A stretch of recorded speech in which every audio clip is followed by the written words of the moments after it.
Hello everyone, it's Kyo Auto Gravity. Today we got a BMW M3 E93 CIC version convertible. We installed the Apple Carplay wireless one, and let's have a look. So this is UK version, miles on clock. Let's get started and have a quick look.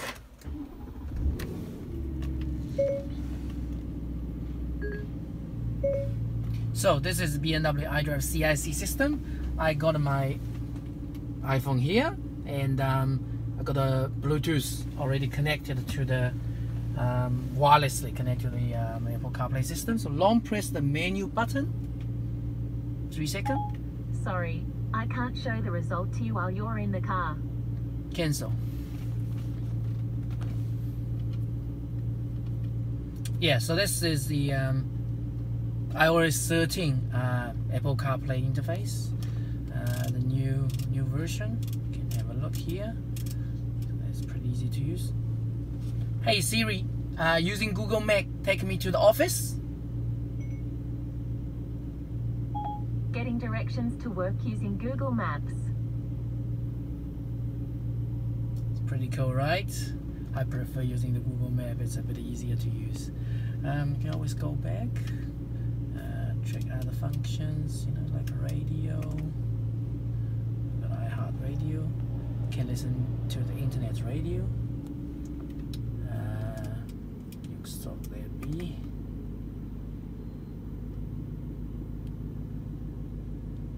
Because it's aware that they're setting a precedent by compensating property owners and business owners for loss. And yeah, we can use Spotify, obviously.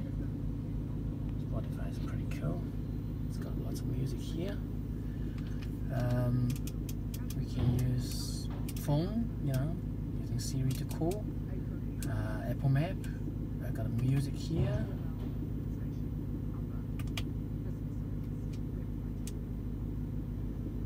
Yeah.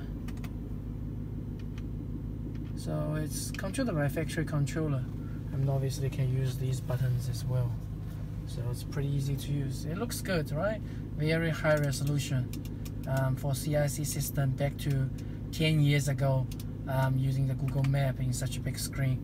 It is absolutely beautiful. BMW M3 with CIC system installed with Apple CarPlay and the Android Auto. You can switch to the interface. Is here. Go back to the menu here. Yeah, see, Android Auto and Apple CarPlay. So yeah, easy to use.